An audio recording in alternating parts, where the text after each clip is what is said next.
Entonces vamos a estar mirando Mateo capítulo 4. Gloria a Dios. Mateo capítulo 4, desde el verso 1 al 11. Vamos a estar mirando lo que Jesús hizo durante su ministerio público para poder él estar actuando en la dimensión de fe que lo hacía. Muchos dicen, bueno, Jesús era el Hijo de Dios. La Biblia nos dice que es el Verbo de Dios que se encarnó, y estamos de acuerdo, pero eso no quiere decir de que él no era humano igual que nosotros. En la persona de Jesús nosotros encontramos las dos naturalezas, la naturaleza divina y la naturaleza con oración. Pero Jesús, fíjese, no fue al templo a orar. ¿A dónde fue a orar? ¿A dónde? Al desierto, ¿sí? Fue al desierto. ¿Fue por propia iniciativa al desierto? ¿Cómo? Quiero ver si ustedes leen y estudian. ¿Fue por propia iniciativa? No, el Espíritu lo guió al desierto. Fíjese que en la mente humana a veces se puede suponer o pensar de que el Espíritu de Dios le hubiese dicho a Jesús o lo hubiese guiado al templo. Estaba el templo en Jerusalén y el templo todavía tenía vigente sus servicios. ¿Qué quiero decir que tenía vigente? Que en el templo de Jerusalén la clase sacerdotal, el sacerdocio levítico seguía ejerciendo lo que por cientos de años se había ejercido, que era la administración acerca del pecado que el pueblo de Israel venía a redimir a través de sacrificios de animalitos, como ya hemos estudiado anteriormente. Amén. Entonces Jesús allí no fue al templo porque la voluntad de Dios no era guiarlo al templo. O sea, esta es una indicación clara que la oración, la devoción personal es irreemplazable por media hora, una hora que podamos estar aquí orando en este lugar. Todos los días nosotros tenemos que buscar a Dios en el tiempo que podamos hacerlo en nuestros hogares, en nuestras casas. ¿Y por qué no? A veces buscar la guía del Señor para orar en algún lugar en particular, como en este caso, que Jesús fue guiado a orar y ayunar al desierto. Amén. Fíjese que en el desierto no eran fáciles las cosas. En el desierto él estuvo 40 días y 40 noches. Estuvo ayunando y estuvo orando. No estaba asistido por nadie, ¿verdad? Absolutamente nadie. Él estaba solo. ¿Y para qué los guió el Espíritu de Dios al desierto?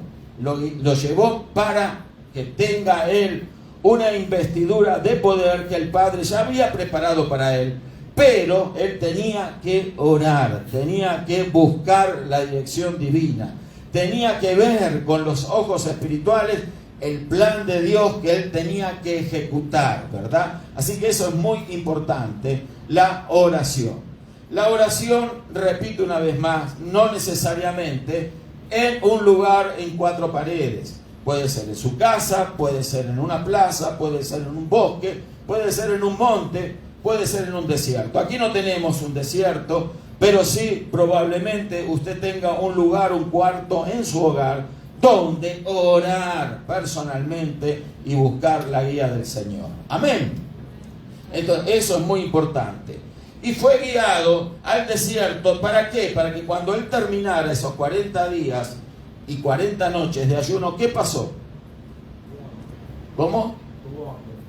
Tuvo hambre. ¿Y qué sucedió en eso cuando tuvo hambre? ¿Vino quién? ¿Quién era el tentador? Satanás vino a tentarle. O sea, el máximo exponente del mal, el enemigo número uno de Dios, fue el que vino a tentarlo. O sea, no vino cualquier demonio de grado raso o de un nivel bajo.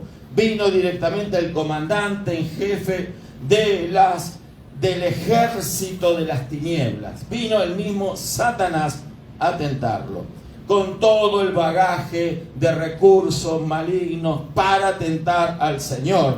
Porque recordemos que el Señor tenía dos naturalezas. ¿Cuáles eran? A ver si nos vamos enfocando. Humana y divina, ¿verdad? Entonces, ahí vemos que esas dos naturalezas necesitaban ser ejercidas en el ministerio público del Señor. Por un lado, el Señor Jesucristo era Dios, Dios totalmente Dios, 100% Dios, pero también era hombre como usted y como yo, 100% hombre. Y es en esa naturaleza que Satanás vino a tentar, la naturaleza humana del Señor. ¿Por qué? ¿Por qué? A ver, lo voy a preguntar. ¿Por qué usted cree que entonces el Señor Jesús fue tentado en su naturaleza humana por Satanás? ¿Podemos responderlo? ¿Una idea, una opinión? Piense. Tuvo hambre, sí. Pero había una razón muy particular por la cual el Señor fue tentado por Satanás. ¿Qué quería Satanás hacer con el Señor? Hacerlo fracasar, hacerlo caer, desviarlo del plan del Padre, desviarlo del propósito para el cual Él había venido. ¿A qué había venido Jesús a la tierra? A salvar, a buscar y a salvar lo que se había perdido. Amén. Así que cuando el Señor vino con ese cometido, con esa misión de parte del Creador, de parte de su Padre. Vino a buscar y a salvar lo que se había perdido. Lo que se había perdido, ¿quiénes eran? Nosotros mismos y todos los que en aquella época necesitaban salvación. En otras palabras, toda la raza humana necesita salvación. Amén. Porque no hay nadie, hermanos queridos, que pueda alcanzar salvación por sus propios méritos. ¿Por qué será eso, que en sus propios méritos nadie puede alcanzar salvación? Pregunta. Piense. Somos creación de Dios, pero somos una creación, lo voy a decir, caída. Caída. ¿Sí? ¿Qué significa eso? Ser caído, caído de la gracia de Dios. ¿Quiénes fueron los que pecaron en el huerto del Edén? Adán y Eva, nuestros primeros padres, ¿sí?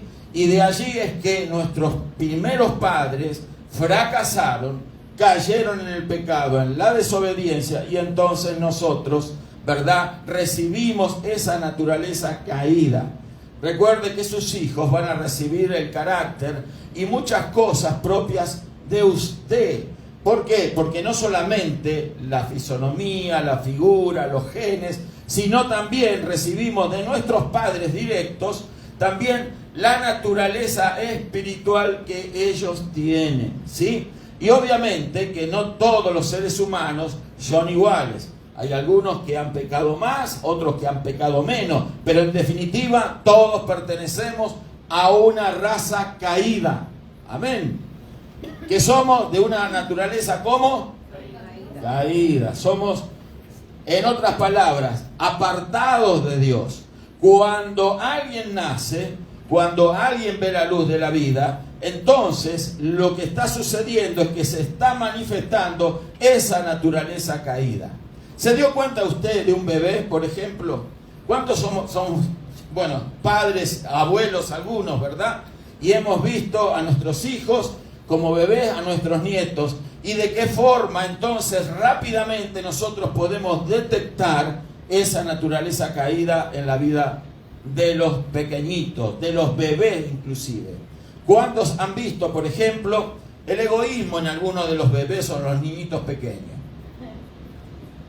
No estoy hablando del bebé o del hijo o del nieto del vecino. Estoy hablando de nuestros propios hijos y de nuestros propios nietos. ¿Los hemos visto? Bueno, si usted no lo vio es porque usted entonces pertenece a una raza diferente. No, es una raza súper santa, ¿verdad? Pero el tema es que cada uno de nuestros hijos, cada uno de nuestros nietos ha heredado ese famoso llamado pecado original que lleva a los hombres al fracaso, que lleva a manifestar su naturaleza caída. Y usted va a ver, por ejemplo, rastros ya incipientes en un bebé, una criatura pequeña, de egoísmo, por ejemplo. ¿Sí o no? ¿Verdad que cuando éramos niños también nosotros, no nos pasó, no se acuerda usted quizás, pero usted tenía la pelota y si los demás no lo querían hacer partícipe del juego, usted se levantaba la pelota y se iba para su casa y era el único que tenía la pelota? Porque usted estaba esperando que lo llamaran y le dijeran, no, entonces sí, vení a hacer jugada de número 10, porque entonces vos sos el dueño de la pelota. ¿Verdad? ¿Verdad que eso es una manifestación de egoísmo? Y así tantas otras cosas, en donde a veces no queríamos compartir lo que teníamos. ¿Usted no vio a veces a los niños pequeños pelear por un candy, por ejemplo, un caramelo, y negárselo al otro porque lo quiere para él? Bueno, así se manifiesta ya incipientemente la naturaleza caída del ser humano. Obviamente que la degradación de la naturaleza es un proceso. Por eso, en la medida que se va creciendo, ese niño que fue incipientemente algo egoísta, que fue incipientemente algo rebelde, cuando llega a la adolescencia, ya se ha desarrollado esa rebelión, ese egoísmo, y ya se desarrolla en una manera más visible, más evidente. Eso es lo que sucede con la naturaleza humana. Hay un término teológico que se llama vendida al pecado, esa naturaleza que tenemos caída. Eso significa que estamos inclinados al mal. Amén. Sin Dios, el ser humano siempre, pero siempre está inclinado al mal. Amén. Amén. Nadie puede decir, yo no, pastor, yo soy demasiado bueno. Ya le digo, si usted es de esa clase especial de personas que cree de esa manera, entonces usted ya es una persona única. Es una persona que está fuera de los parámetros bíblicos. Porque la Biblia enseña que el hombre pertenece a una naturaleza caída, a una raza caída. O a alguien que está compenetrado, está involucrado con el mal. ¿Por qué? Porque tiene una naturaleza que ha recibido, que es una naturaleza caída. Amén.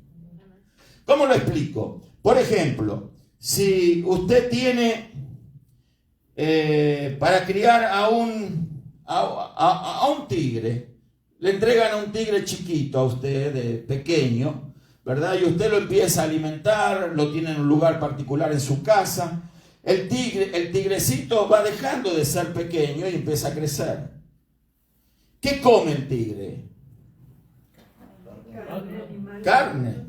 Sí, usted va a tener que gastar una fortuna en carne para aquel animal. Y en la medida que va creciendo, come cada vez más carne. ¿Sí? Ahora usted un día decide, no, yo le voy a cambiar la dieta a este tigre y en vez de carne le voy a dar verdura. ¿Qué va a suceder? No se lo va a comer. Pero ¿quién come la verdura? ¿Quién come los vegetales? Denme un ejemplo de algún animalito que sí come verduras y vegetales. Conejo. El conejo. ¿Quién más? Una tortuga. La oveja. Algo más. Una oveja, por ejemplo, ¿sí? Para que lo comprendamos mejor todos. Una ovejita, ¿sí? Entonces, usted le da grama para que coma y eso es el alimento de aquel animalito. Es un animal limpio, ¿verdad? Que come ese tipo de vegetación, la grama y otros vegetales que usted le puede alcanzar. Pero la ovejita, el corderito, ¿va a comer carne? No. ¿Por qué? Porque No es su naturaleza. Él no tiene la naturaleza para alimentarse de carne. ¿Sí? No es carnívoro, es la palabra. Es herbívoro el cordero, es herbívoro, se alimenta de hierbas, ¿sí? Pero el tigre sí es carnívoro y entonces usted no le puede cambiar la dieta porque es propia de su naturaleza. Asimismo, el pecador no puede dejar de pecar aunque él se lo proponga. ¿Por qué? Porque hay una naturaleza caída que tarde o temprano lo va a llevar a cometer el pecado porque surge de su propia naturaleza esa baja inclinación, esa inclinación mala para cometer el quebrantamiento de la ley de Dios, porque eso es el pecado. Amén.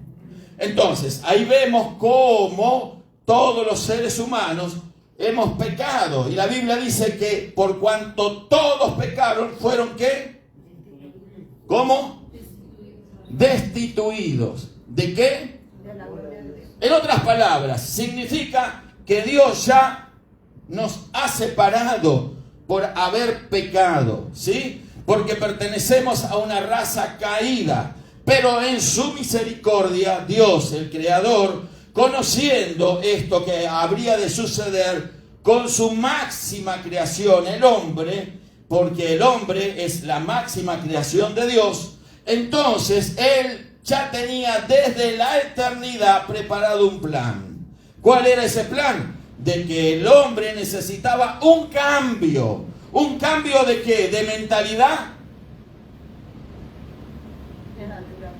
¿Un cambio de conocimientos? De naturaleza. De naturaleza. Muy bien, hermana. De naturaleza. ¿Por qué? Porque la gente puede aprender mucho, inclusive la Biblia de memoria. Puede saber muchas cosas buenas. Puede tener una alta moral.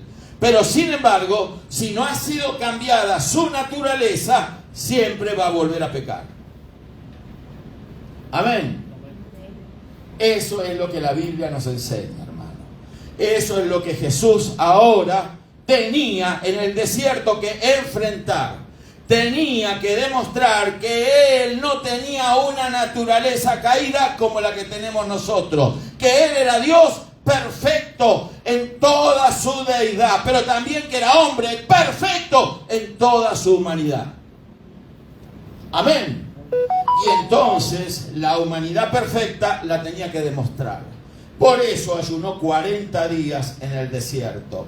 Por eso Satanás lo fue a tentar de 3 maneras en particulares que ya hemos descrito en la vez pasada, ¿verdad? No vamos a volver a repetir esto. Pero quería enfocarme en esto de la naturaleza. Porque si Dios no nos da esta naturaleza nueva en Cristo, estamos perdidos.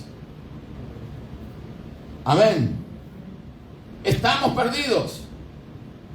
Irremediablemente perdidos.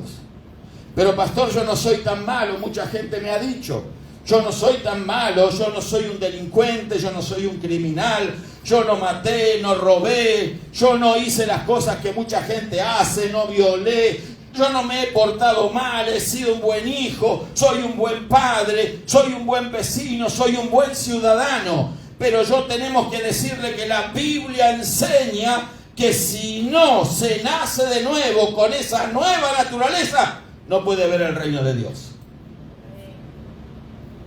Amén. No se trata aquí de que el hombre, por escuchar muy buenos mensajes de la Biblia, que es importante escuchar la enseñanza, no se trata de que porque sea muy inteligente, porque tenga mucha capacidad, el hombre pueda entrar al cielo. No se trata de que haga máximos esfuerzos personales para no pecar. No se trata de que se porte bien las 24 horas del día, los 31 días del mes, los 355 días y medio del año, y durante toda su vida pueda vivir una vida inmaculada, perfectamente santa. Pero si en esa vida comete un solo pecado, es porque está dando lugar a esa naturaleza caída que ya ha sido juzgada por Dios y enviada al infierno. ¿Me estoy explicando? ¿Se da cuenta lo terrible del pecado? Amén. El pecado anula todo lo bueno que nosotros podamos hacer. Una vez alguien me dijo, pero yo voy a salvarme haciendo lo bueno. Le digo, haga todo el bien que quiera, pero nada del bien que usted haga va a poder borrar el pecado que ya cometió. Una persona musulmana me dijo eso. Mi pregunta fue, ¿cómo su religión trata con su pecado? ¿Qué le enseña su religión? La religión que usted practica, que tiene. ¿Cómo usted puede dar cuenta a un Dios santo, justo? Como ellos dicen que tienen un Dios santo y justo. Lo mismo que nos enseña la Biblia, que tenemos un Dios que es santo. ¿Cómo nosotros podemos congraciarnos con Dios si hemos cometido, aunque sea un solo pecado en nuestra vida? Entonces yo le dije, ¿usted ha pecado alguna vez en su vida? Bueno, ¿quién no? Me dijo. ¿Quién no? Una mentirita blanca, ¿verdad? Algo que se pudo haber dicho. Una mirada lasciva. Una mirada inapropiada. El albergar un pensamiento pecaminoso. El albergar una fantasía non santa. ¿Me estoy explicando? Ya hay pecados. Jesús dijo que el que mira a la mujer ajena para codiciarla en su corazón, ya ha adulterado con ella. Amén. Qué tremendo, ¿no? El solo mirar, sin ni siquiera tocar, sin acercarse, pero el desear a una mujer o viceversa, una mujer que anhela y que desea, ¿verdad?, a un hombre, ya adultera con esa persona en su corazón. Eso significa que ya queda excluido de entrar al cielo. Un pensamiento, una mala idea, un mal pensamiento. Esto es así, queridos hermanos. Por eso el Señor Jesús fue claro y preciso cuando enseñó esto. Y los fariseos pensaban que no tenían que adulterar, que no tenían que fornicar, que no tenían que robar, que no tenían que desear, ambicionar las cosas de los demás. Y que si ellos cumplían esas leyes, entonces ellos podían ser salvos. Y Jesús le puso los puntos sobre las IE a todas las cosas y los enderezó, por lo menos fue lo que les dijo. No los enderezó, no los disciplinó, no los encaminó, pero les hizo conocer la verdad. La verdad es que el que no nace de nuevo no puede entrar al cielo. Porque el que nace de nuevo recibe una naturaleza divina. La naturaleza de Cristo es puesta en el creyente. Esa es la única forma en que el ser humano puede alcanzar la salvación. ¿Me estoy explicando? ¿Cómo podemos alcanzar la salvación? Entonces pregunto. Que alguien me lo diga en 2 o 3 palabras.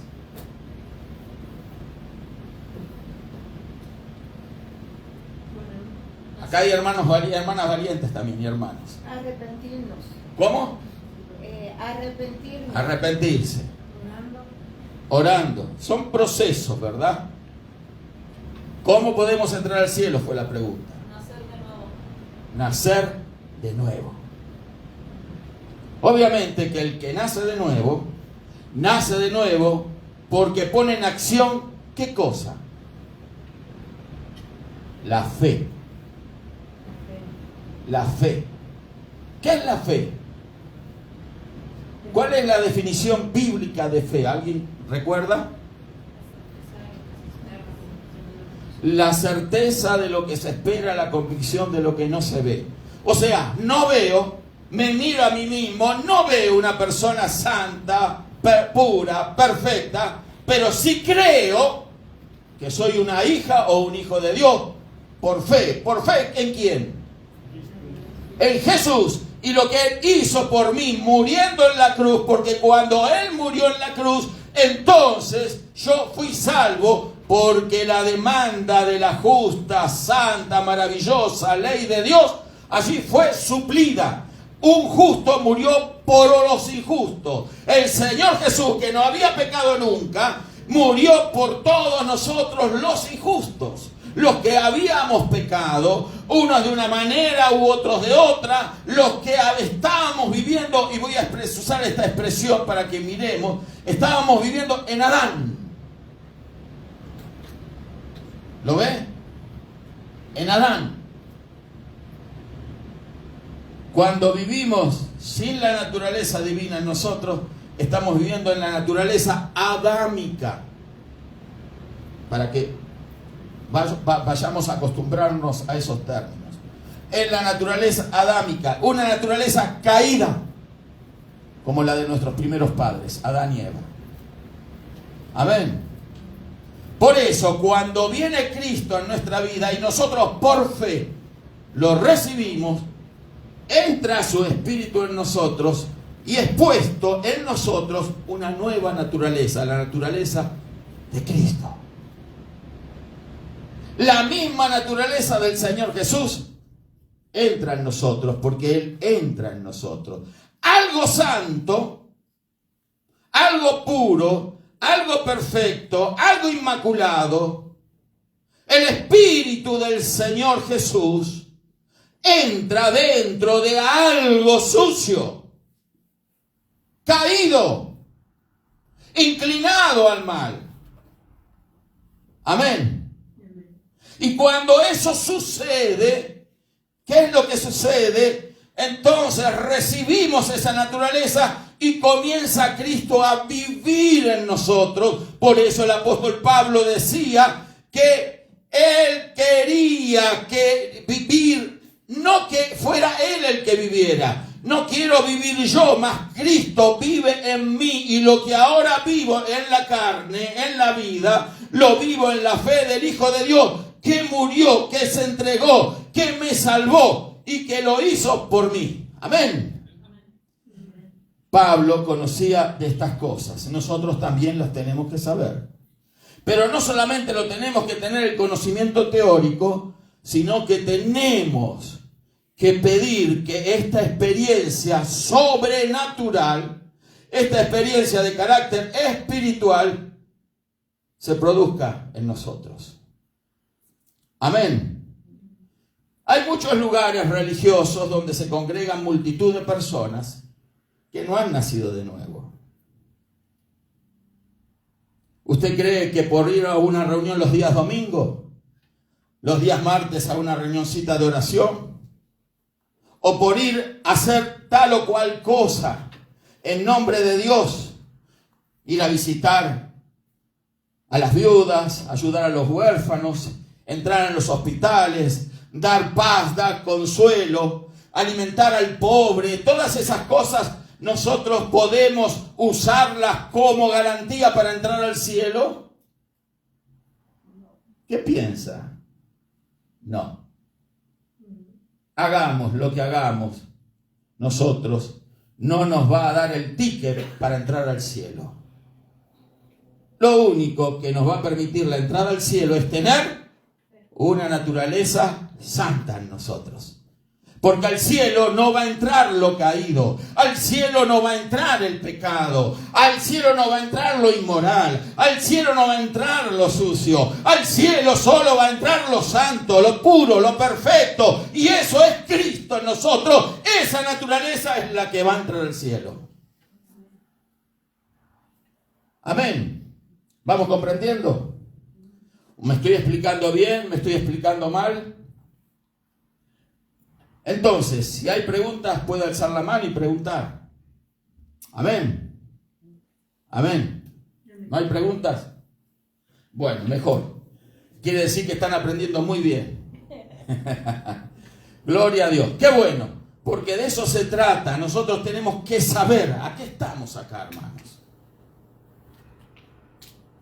Usted tiene que conocer y saber por qué usted se reúne en un lugar donde se predica la palabra de Dios. Y si en ese lugar se predica verdaderamente la verdad divina. Porque lamentablemente hoy en día muchas de las cosas que estamos hablando ahora no se explican, no se enseñan. Porque hay muchos lugares de carácter religioso que no les interesa mucho la salvación de las personas. No les interesa mucho un rebaño en el cielo. Ellos quieren un rebaño en la tierra para poder usar su lana. ¿Aló? Para usar su leche, para usar su carne, para servirse de esa situación. claro que ellos actuando de esa manera, ni por asomo van a entrar al cielo. Son mercaderes del Evangelio. Amén. Por eso no les interesa mucho enseñar esto que estamos enseñando ahora. No con frecuencia usted va a escuchar hablar del nuevo nacimiento. No con frecuencia usted va a escuchar hablar de que no podemos hacer nada nosotros por nosotros mismos para ser salvos. El hombre es totalmente inútil para salvarse. ¿Me estoy explicando? Hagamos lo que hagamos, no nos vamos a salvar por nosotros mismos. Esta persona que le estaba comentando, él me dijo, pero si yo me porto bien, yo voy a ir al cielo. Le digo, vamos a suponer que usted de aquí en adelante no cometa más un pecado en su vida. Cosa que dudo, se lo dije. Amén. ¿Sí? ¿Nosotros pecamos o no pecamos? ¿Sí o no? ¿Sí? ¿Por sí o por no? ¿Sí? ¿Por qué pecamos? Porque todavía nuestra naturaleza caída está en nosotros. Pero por otro lado hay otra naturaleza en nosotros que es la nueva naturaleza en Cristo. Ahí hay una batalla, describía el apóstol Pablo en la carta a los Romanos, donde dice que la carne es contra el espíritu. El espíritu contra la carne. No se trata del Espíritu Santo de Dios, se trata del espíritu humano que tenemos todos. Nosotros siempre lo decimos, somos tripartitos. Espíritu, ¿qué más? Alma y cuerpo. Así Dios nos hizo. Un espíritu que quiere las cosas buenas de Dios. Porque es el espíritu humano el que puede relacionarse con Dios. Es el espíritu humano que recibe el Espíritu de Cristo para fusionarse con Él y dar lugar a la nueva criatura en Cristo. ¿Me explico? Pero la carne, que radica ¿en dónde? En el alma. Todavía la tenemos. ¿Se dio cuenta? ¿Se dio cuenta que usted no es perfecto? ¿Me doy cuenta que no soy perfecto? ¿Nos damos cuenta todo de esta realidad? Si ahora mismo quizás en su pensamiento usted pueda estar pecando. ¿Sí o no? ¿Por qué habla tanto el pastor? ¿Por qué grita? ¿Por qué? Porque esto hay que decirlo con énfasis. Hay que hablarlo, hay que explicarlo, hay que decirle al creyente la verdad. Y nada más que la verdad. Muchos quieren las donaciones, las ofrendas, los diezmos de la gente. Y es bueno diezmar, es bueno ofrendar, es bueno dar, porque el Señor Jesús dijo, mayor privilegio es dar que recibir. Pero el tema es que por dar, no es que vamos a ganar el cielo. Yo estaría defraudando en primer lugar a Dios y a usted si le digo que diezmando usted va a entrar al cielo. Amén. No. Nadie por hacer algo de algo que pueda hacer va a entrar al cielo. Porque va a llegar un momento en que aunque usted se porte bien, aunque usted no codicie la mujer del prójimo, aunque usted no tenga un mal pensamiento, aunque usted no diga más ninguna mentira, aunque usted diezme, ore, vaya a visitar a los enfermos, haga todas las cosas que usted puede hacer, si cometió un solo pecadillo, ya quedó excluido. ¿Me explico, hermano?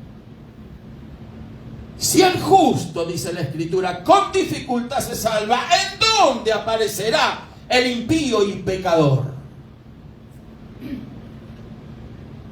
Amén. Sino justos, con dificultad, nos salvamos. ¿Por qué la dificultad? No por la naturaleza nueva en Cristo, voy a hacer énfasis en esto, sino por la naturaleza caída que tenemos. Por eso el Señor Jesús fue al desierto, se privó de alimento, se privó de ayuda externa, soledad en el desierto. ¿Usted vio que la gente no quiere estar sola, solo? En este país, esa es una de las cosas que los lobos rapaces de falsos profetas explotan muy bien. La soledad de la gente. Mucha gente sola, sus familias en su país y ellos aquí. Su padre, su madre, sus hermanos, su esposa, su esposo y ellos aquí. Solos. Y ellos creen de que sería bueno tener un círculo de amistad a su alrededor. Y hay muchas personas que buscan iglesias, lugares de reunión, no porque estén realmente buscando salvarse del pecado. Están buscando suplir la soledad en la que están hundidos. ¿Me explico, hermano? Y estos oportunistas, falsos profetas, lo conocen muy bien. Por eso buscan crear el interés o saciar esa necesidad, muy humana, por cierto, pero que ser saciada no implica salvación, sino que implica una ayuda temporal. Porque si usted está aquí, yo puedo entablar una amistad con usted y usted una amistad conmigo, pero eso no lo va a salvar. Yo puedo llamarle por teléfono, usted me puede llamar por teléfono, usted puede hacer amistad con todos los hermanos de la congregación, pero eso tampoco lo va a hacer partícipe del cielo. Amén. Por eso Jesús estaba en el desierto solo. Solo. Jesús no necesitaba la amistad de nadie. Sabía que el Padre estaba en él y él en el Padre. Eso era suficiente. Así que el verdadero cristiano, no importa si tiene amigas, amigos, si tiene referentes a su alrededor, no importa si alguien lo saluda o no lo saluda, no importa lo que sucede a su alrededor, lo importante es que él sabe que el Padre está en él y él está en el Padre, y eso es suficiente. Amén. Porque cuando tú sabes que Dios está contigo, no necesitas a más nadie. Amén.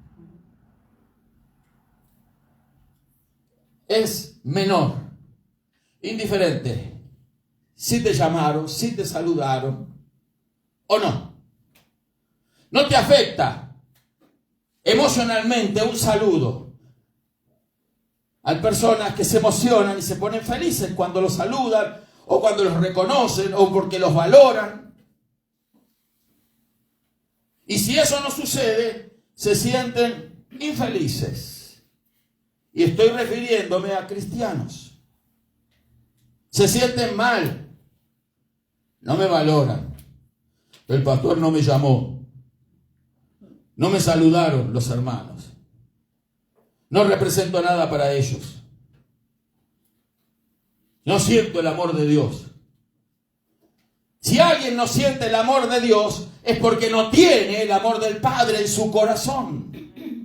Porque el que tiene el amor de Dios dentro es porque tiene al Padre y al Hijo y al Espíritu Santo dentro de su vida, y no necesita más nada ni nadie del universo que venga a asistirlo o ayudarlo. Amén. ¿Por qué? Eso es fe. Usted y Dios son mayoría. Si Dios con nosotros, dice el apóstol Pablo, ¿quién contra nosotros? Si yo creo que Dios está conmigo, ¿qué importa lo que me haga el impío? No importa las maldiciones, la brujería, los encantamientos. No importa lo que haga el maligno en contra mía. Nada de eso va a ser efectivo en mi vida. Ni me va a doblegar, ni me va a vencer, ni me va a derribar. Porque el que está con nosotros es el más grande. Amén. Amén. Pero tenemos que tener la seguridad de que Cristo está en nosotros. Jesús tenía la seguridad de que el Padre estaba en él. Por eso se preparó para el ministerio en ayuno y oración, en un desierto, donde no había posibilidad de que alguien lo asistiera con comida, donde no había agua. Escuche, 6-7 días, dicen los científicos, los médicos, que el cuerpo humano puede pasar sin agua, pero después de eso puede ser provocado un coma terminal, porque el agua es indispensable. Con la comida es más fácil, porque el cuerpo tiene reservas de nutrición, de grasa, dentro para que sean quemadas durante ese tiempo. Pero no pasa eso con el agua. Y Jesús lo hizo. De esa manera, no había nada para que él se sirviese. Por eso él supo decir que no solo de pan vivirá el hombre, sino de toda palabra que sale de la boca de Dios. Y eso en respuesta a Satanás, que lo tentó con la comida. Si eres hijo de Dios, dile a estas piedras que se conviertan en pan. Es astuto el diablo, porque a nuestros primeros padres los venció con la comida. ¿Con qué los tentó? ¿Qué comieron? Una fruta de un árbol prohibido para que ese fruto se comiese de ese árbol. ¿Cómo se llamaba ese árbol? El árbol del conocimiento del bien y del mal. Pero había otro árbol en ese huerto. ¿Cuál era ese otro árbol? El árbol de la vida. Ese árbol de la vida también daba fruto. Y el hombre no fue a comer de ese fruto, sino que la serpiente, a Eva, a lo mejor ella se encaminó para ese árbol. No lo sabemos, no lo dice la Biblia. Esta es una suposición mía. A lo mejor iba buscando el árbol de la vida. Era lo único que le faltaba a ella. Porque el que comía del árbol de la vida tenía vida eterna. Y la serpiente rápidamente le salió al encuentro. Y le dijo, mira el árbol de la ciencia, del conocimiento de la ciencia, del bien y del mal. Y Eva cayó, comió de ese fruto que no tenía que haber comido. Ahí comenzó todas las desgracias para la raza humana. Amén. Pero pastor, ¿por qué si fue Adán y Eva los que cometieron esa desgracia, ese pecado, yo tengo que sufrir las consecuencias? Porque de Adán y Eva venimos todos. De su padre, de su madre, usted recibió genes. En lo biológico, genes que le hacen a usted ser güerito, güerita como su padre y su madre. Amén. O ser no tan güerito como yo, por ejemplo, ¿sí? Más morenito, más negrito. ¿Por qué? Porque mis padres, mis antepasados, no eran personas nórdicas. ¿Me explico? Del norte de Europa, no. ¿Sí? Entonces, genéticamente, descendemos de nuestros ancestros. Heredamos sus genes. Pero no solamente heredamos sus genes, heredamos también sus pecados. Y ellos a su vez de sus antepasados, y sus antepasados a su vez de Adán y Eva. De tal palo, como dice el dicho, tal astilla. No lo dice la Biblia, ¿eh? ¿Está en Proverbios? No. Ah, es un proverbio del mundo. Pero tiene mucha cuota de razón. Así que nosotros somos partícipes de esa naturaleza y hay que nacer de nuevo. Y el Señor fue a vencer a Satanás en el desierto, no en un huerto del Edén. En el huerto del Edén había abundancia de todo, pero el Señor lo venció en el desierto. Antes de tomar decisiones importantes, el Señor iba a orar. Lucas capítulo 6, versos 2 y 13. No lo vamos a leer todo porque mire cómo pasó la hora. Cuando tuvo que enfrentar malas noticias. ¿Cuánto enfrentas malas noticias hoy en día? ¿O han enfrentado? Sabemos a qué nos referimos con malas noticias, ¿no? Deme un ejemplo de una mala noticia. No tenga temor. Una enfermedad. Usted va al médico. Mire, vamos a hacer una serie de exámenes. Hay algo que no me gusta, dice el médico. Entonces usted se somete a esos exámenes. Le dan una cita, va al día. Y entonces abre un papel el médico y dice: el resultado del examen nos da un diagnóstico poco alentador. No le dice el médico: tenés cáncer. Algo poco alentador. Hay algunos que son más directos. Usted tiene una enfermedad terminal. Una enfermedad que debe ser tratada inmediatamente, porque si se deja avanzar hay pocas chances de sobrevivir. Es un cáncer. Una noticia desalentadora. ¿Sí o no? Quizás usted recibió otro tipo de noticias. Falleció un ser querido. Te escucha. Recibe una carta. Le dieron un mensaje. Y usted se aflige, se angustia. Porque era alguien que usted amaba mucho. Las emociones se lastiman. El corazón se lastima.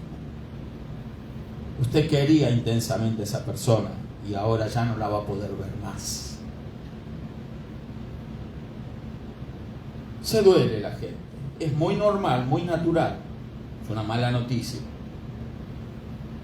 Ahora, yo quiero decirle, querida hermana, querido hermano, si yo le pregunto: ¿ha recibido usted alguna mala noticia en su vida? ¿Puede levantar usted la mano? Si lo quiere hacer, ¿sí? ¿Verdad que varios? ¿Cuántos son los que nunca han recibido una mala noticia?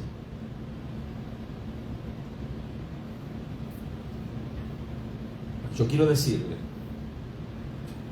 y no quiero ser, como dice la gente, pájaro de mal agüero, que muy probablemente a lo largo de nuestra vida vamos a recibir alguna mala noticia. Y aún siendo cristianos, porque Dios quiere probarnos como se prueba el oro en el crisol. Dios quiere ver de qué estamos hechos. Amén. Quiere ver si ante la adversidad, ante la angustia, ante la aflicción, nosotros nos desmoronamos o nos levantamos en fe. Amén. Porque en definitiva, todo vamos a perder. Aún nosotros mismos, nuestra propia vida natural. Nadie nace aquí para quedar de semilla. Todos vamos a pasar por la muerte, a menos que el Señor venga antes. Amén. Amén. Nacemos para morir. Morimos por el pecado. Pero cuando estamos en Cristo, esa naturaleza que está en nosotros, esa naturaleza que tenía el Señor, entonces nos prepara y tiene el Señor y está el Señor nuestro, nos prepara para la adversidad, para la mala noticia. Porque no es nuestra naturaleza caída la que le hace frente a la mala noticia, es nuestra naturaleza en Cristo Jesús, Señor nuestro. Nos levantamos en fe y decimos: gloria a Dios. Gloria a Dios en las buenas y gloria a Dios en las malas. Podemos decirlo, ¿verdad? Gloria a Dios. Sí, hermano. Sí. Hay gente que sufre y sufre mucho. Su salvación es Cristo Jesús. No solo la salvación eterna, sino el dejar de sufrir mucho. Para sufrir lo que el corazón se duele y tiene que sufrir ante un luto, ante una pérdida, pero nunca más de eso. No permitir que los demonios, que el enemigo ponga un peso más grande sobre nosotros que el que estamos cargando. Y eso nos corresponde a nosotros enfrentar. El Señor tuvo que enfrentar malas noticias y las enfrentó valientemente. Fue juzgado injustamente. Él sabía porque estaba ahí. No abrió su boca como la oveja que he llevado al matadero. No se quejó.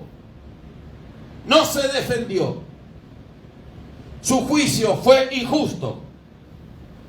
Desde el comienzo hasta el final. Lo condenaron injustamente. Él lo sabía.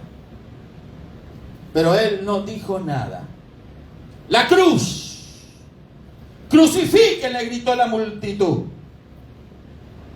Se quiso soltar a un delincuente y se quiso soltar a Jesús, pero que se dio la oportunidad al pueblo de Jerusalén que estaba allí presente a que escogiera a quién se iba a crucificar, a Jesús o a Barrabás. ¿Y qué escogió la gente? Barrabás. Esa gente que había visto milagros, esa gente que había recibido algo del Señor Jesús, esa gente que lo había visto hacer maravillas, esa gente que vio abrir los ojos al ciego, esa gente que vio como el Señor resucitó muertos, esa misma gente que recibió el pan y los peces con un milagro maravilloso en 2 oportunidades, esa misma gente que vio el caminar perfecto del Señor Jesús a lo largo de su vida, ahora esa misma gente, muchos de esa misma gente, gritó: crucifíquenle. ¡Qué traición! ¿Sí o no? ¿Los trató de traidores el Señor? ¿Le dijo: todos ustedes son una bolsa de traidores? No. ¿Qué hizo? Enmudeció. Oró por los pecadores. Padre, perdónalos. ¿Por qué? Porque no saben lo que hacen. Eso hizo Jesús. Fue una mala noticia el ser crucificado, pero él no se inmutó. Él bebió toda la copa. Había orado al Padre diciéndole: Padre, si es posible, haz que esta copa pase de mí. No era posible. Esa era la misión que él tenía. La misión que él tenía era morir por mí, por usted, por los pecadores. ¿Vale la pena servir a Jesús? Amén. ¿Vale la pena amarle? ¿Vale la pena vivir por Él? Vivir por aquel que murió para que nosotros vivamos eternamente. ¿Vale la pena estar con Él? ¿Vale la pena creer en Él? Amén. Gloria a Dios. Claro que vale la pena. Vale la vida eterna. No perdemos el tiempo. Ganamos eternidad. No crea las mentiras del diablo que le dicen: ¿a qué vas a la iglesia? A perder tu tiempo. A mí me lo dijeron. Ahí van las viejas y los viejos a llorar. Así me dijeron mis propios amigos. Se burlaron algunos de mí cuando se enteraron que yo frecuentaba la iglesia, que yo estaba ahora aprendiendo de la palabra de Dios, que yo me había comprado una Biblia. Se burlaron. Pero siempre el enemigo va a tratar de menoscabar tu fe. El enemigo va a poner en contra tuya, hermana, hermano querido, hasta tus propios familiares. Él tiene un gran poder de seducción. Satanás, sus demonios, tienen un gran poder para vencer la voluntad del hombre. La voluntad caída, por supuesto. La voluntad inclinada al mal. La voluntad que se doblega por un poco de dinero, por un momento de placer. Eso es lo que hace Satanás con las personas caídas. Pero no con nosotros. No lo puede hacer con nosotros. Gracias, mi hermano. No lo va a lograr. Porque en nosotros está Jesucristo. Amén. Amén. Alegrémonos, gocémonos, aunque esté pasando usted una prueba, una dificultad, aunque haya que enfrentar malas noticias, ya las tiene ahora, o los va a tener el día de mañana, o cuando sea, sea lo que pase, sea lo que suceda, nosotros estamos en Cristo Jesús, nuestros pies están parados sobre la roca. Es Cristo. Nosotros estamos creyendo en la verdad. La verdad es la única que existe, que se llama Jesucristo. Amén. Amén. Amén. Esto nos debe de fortalecer en la fe. Y cuando usted sale de este lugar, usted tiene que salir vencedor, victoriosa, victorioso. Que suceda lo que suceda, la mala noticia que llegue, lo que le espera en el día de mañana, sea bueno, sea malo, no va a cambiar su actitud. Porque hay gente que cambia y dice: si me va bien, voy a servir a Dios. Si me va mal, no. Si soy prosperado, sirvo a Dios. Pero si no, no sirvo, busco la prosperidad primero. Pobrecitos. Digo yo, pobrecitos. No conocen todavía al Señor. Amén. No conocen a Cristo. No conocen el amor del Padre. No conocen la bendición de estar seguros de su salvación. Están inclinados al billete. Están inclinados a saciar sus emociones caídas. Están inclinados a buscar saciar su soledad. Buscan amistades en el mundo. ¿Para qué? Para ver si la vida se les hace más llevadera. Para ver si de repente encuentran buenas personas a las que asociarse. ¡Qué mentira diabólica! Porque en el mundo no hay nada bueno. Amén. No hay nada bueno. Yo no sé cómo a veces me encuentro con personas que tienen llenos de chichones la cabeza. No sé si me explico lo que es un chichón. ¿Sí? Un hinchazón. Por haberse caído contra el piso. Se les inflamó la frente, el costado. Y hay gente que está así de golpeada. Y aún así siguen caminando por la vida al garete, para aquí y para allá, como el viento lo lleve. buscando solución en el mundo. ¿La encontrarán? ¿La encontrarán? Sin Dios, no. Nunca. Nunca. La solución es encontrar a Cristo. Amén. Amén. Jesús sabía lo que hacía en el desierto. Cuando era alabado por los hombres, Mateo 14, verso 13, usted lo lee después. Allí no se dejaba él seducir por el aplauso de la gente. Llegó a Jerusalén antes, creo que en esta semana ya se celebra el mundo religioso eso, ¿verdad? La entrada triunfal, le llaman. Jesús entrando en un burrito a Jerusalén.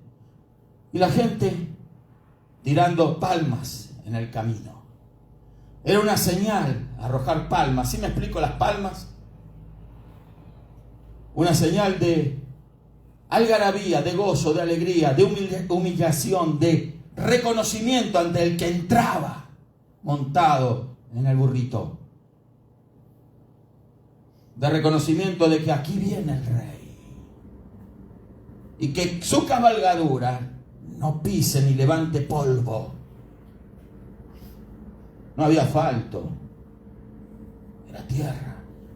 Pero las palmas amortiguaban el paso, no solo del burrito, la cabalgadura del Señor, sino de la multitud que lo seguía. No había polvo, entraba el rey. Y Jesús impertérrimo sobre ese animalito. Él no se tragó el aplauso de la gente porque sabía que lo iban a despreciar. No te dejes seducir por el halago de las personas. Si alguien te dice, hoy luces muy bien, a lo mejor lo dice con buena intención, pero lo seguro te digo que lo está diciendo desde su corazón caído. Y nada que nazca en el caído corazón humano va a servir para algo. ¿Me estoy explicando, hermano? Aunque alguien te diga, tú eres una persona muy especial. Tú eres una persona muy inteligente. Tú eres una persona esforzada y aún valiente. Yo quiero tener amigos como tú. Eso enciende un corazón vacío. Un corazón que no tiene a Dios. Es fácil encender un corazón con esas palabras. Tú no te mereces la vida que estás llevando. ¿No escuchó algo así alguna vez usted en su vida? Tú no mereces sufrir lo que sufres. Mira, yo puedo darte mucho más. Mira, aquí te haré conocer gente de bien.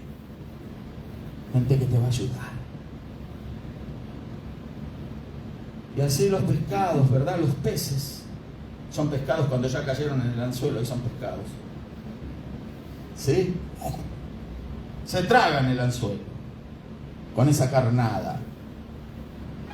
Pero es tarde cuando son alzados por el pescador. Y es tarde cuando le falta el aire. Y es tarde cuando los tiran a un bote. Es tarde. Ya están, ahora sí, pescados. Satanás sabe también cómo pescar sus almas. Los demonios saben cómo seducir y engañar a las personas. Por eso el mundo es una red. Una red, escucha, no estoy exagerando. Quizás lo piensa y dice, este pastor está exagerando. Una red de pesca, en donde los incautos van cayendo vez tras vez. Van mordiendo el anzuelo. Y es donde cuando ya mordieron el anzuelo y se clavó en su paladar, ya no hay más chance de zafar de ese anzuelo. Ya entraron en el bote. ¿Cuántos alaban a Dios? Porque usted no mordió ese anzuelo. Usted decidió recibir a Jesucristo. Amén. Usted se decidió por Cristo. Y eso lo libra a usted del anzuelo en el que caen multitudes de gente vacía, hueca, sola, desesperanzada, desanimada, gente en dolor, en sufrimiento, gente que no percibe el amor de nada ni de nadie. Gente que dice, estoy sola, estoy solo, ¿para qué vivir?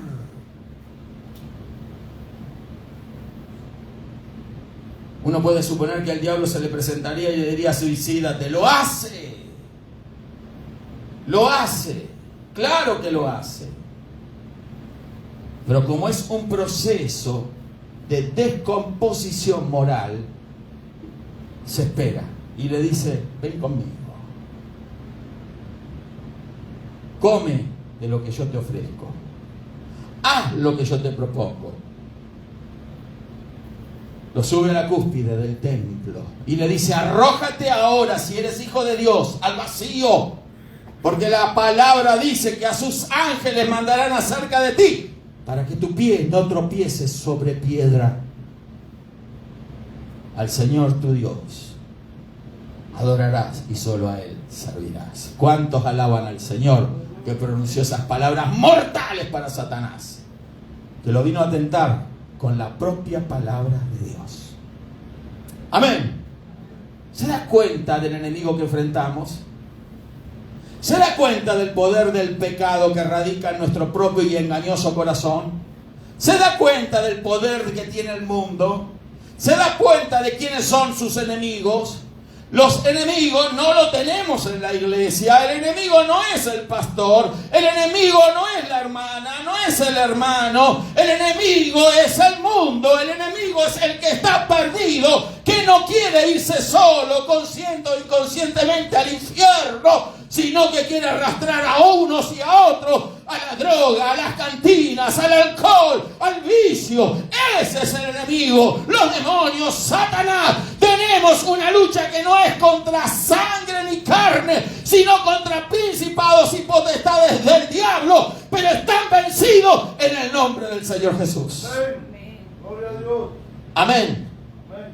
Él venció. Las presiones de afuera trataban de sacarle de su propósito en la vida. ¿Sabía usted que nació con un propósito? ¿Sabía usted eso? Que usted no está respirando el aire de balde. Usted nació para algo. He conocido personas que me han dicho, pastor, yo no sé para qué nací. Más bien me hubiera muerto el día que mi madre me parió. Más bien, mi madre me hubiese abortado para sufrir lo que sufro. Pastor, yo no quiero vivir así. Esto ya no es más vida. Le digo con sinceridad que muchas personas me han hablado en esos términos. No quieren ellos seguir sufriendo. El mundo los absorbió, los engañó, los sedujo. Ahora no son más que esclavos de Satanás. Tienen un collar en sus cuellos, a la manera de perritos que los demonios van llevando de aquí para allá. Y que cuando ellos les parece que es el tiempo de que caigan en un hoyo y se pierdan para siempre, así sucede. Porque no hay control, no hay defensa.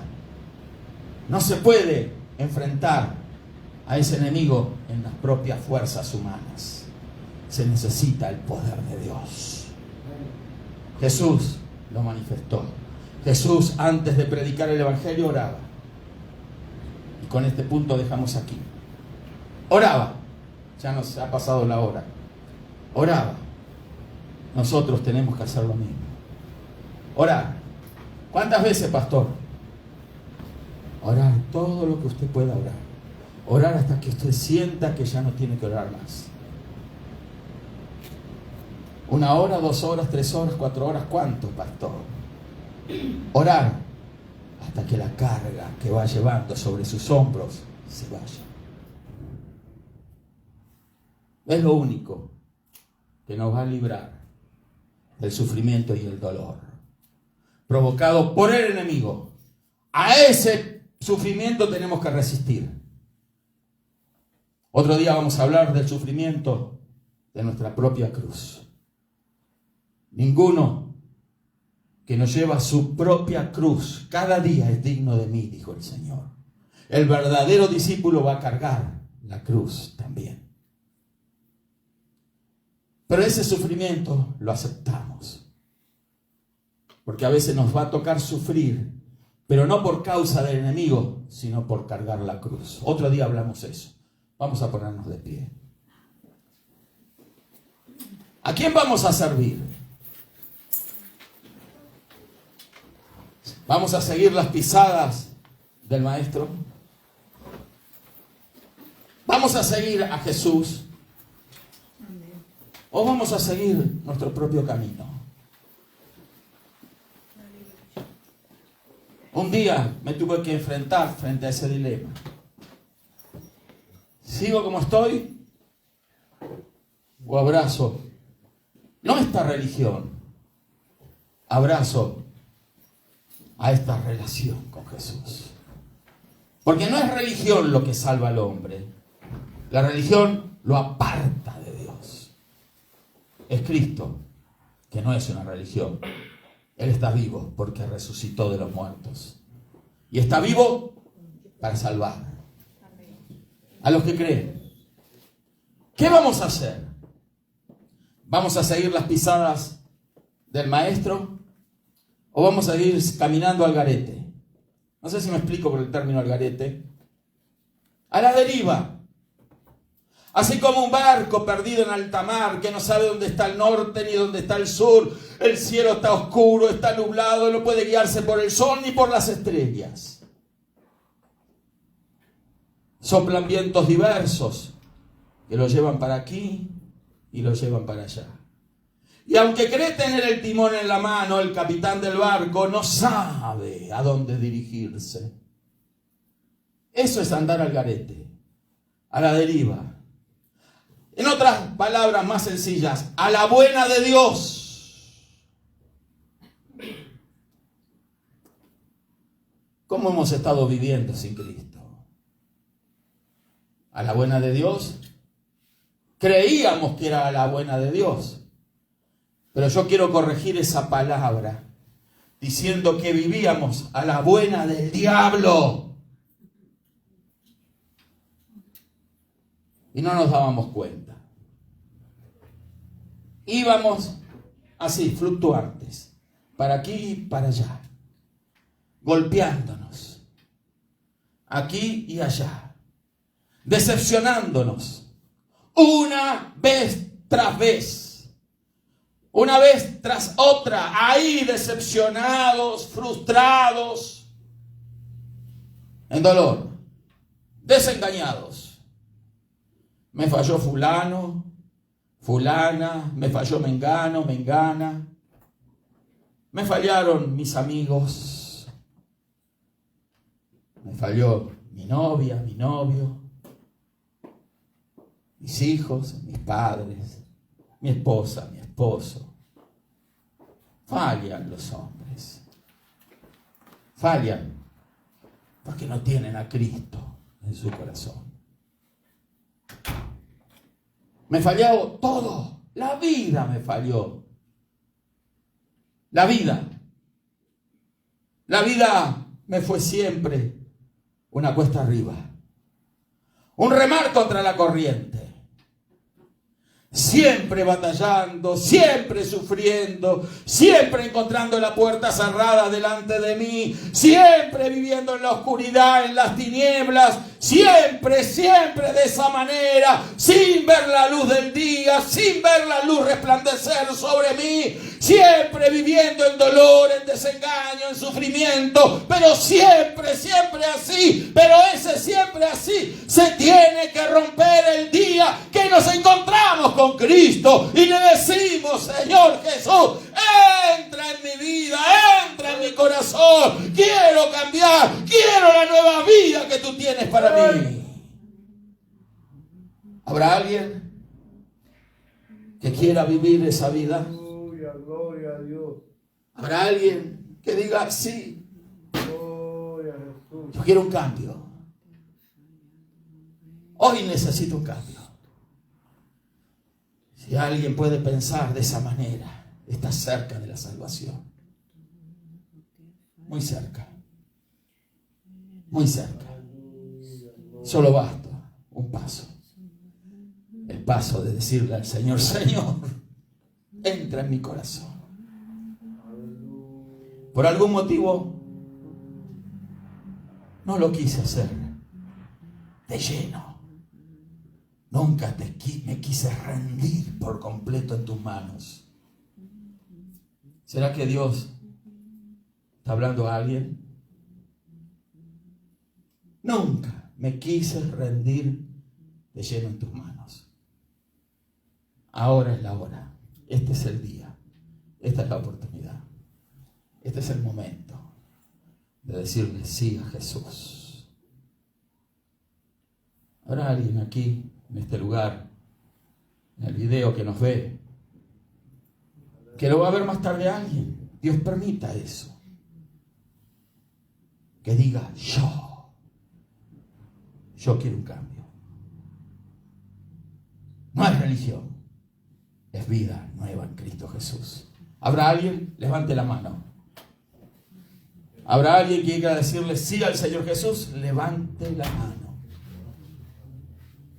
En su casa, en su hogar, usted diga: sí, yo lo necesito, si así usted lo siente. Esto no es por presión ni por compromiso. Esto es porque lo necesita nuestra alma. Es una decisión personal. Si hay alguien que lo quiere hacer en su casa, repita conmigo estas palabras que vamos a ayudar, todos aquí vamos a repetir. Amén. ¿Me ayudan? Y vamos a ayudar a todo aquel que está viendo o que reciba a Cristo cuando vea el video, o que de repente alguien no está seguro de su salvación y está presente aquí.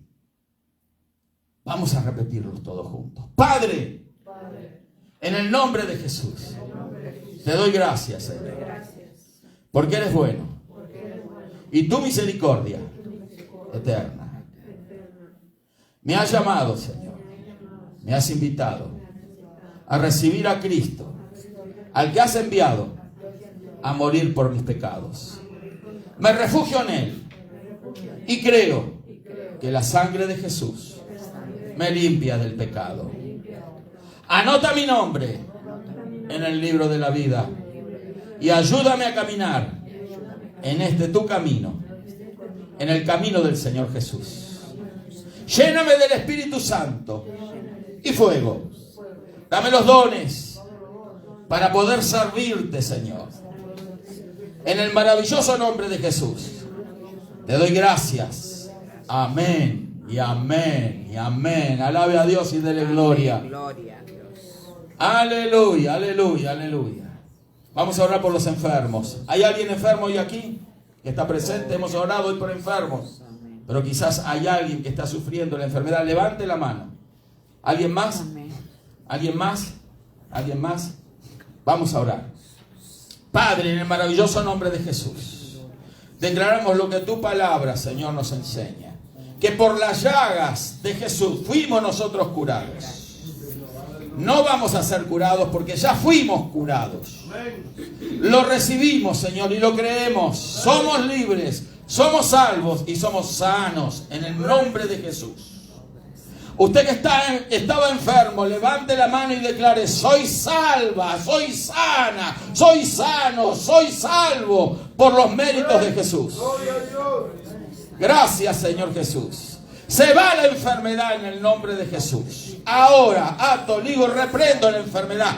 como se llame, fuera ahora del cuerpo y de aquel que está viendo el video, fuera en el nombre de Jesús enfermedad. Se va de ese cuerpo, se va ahora.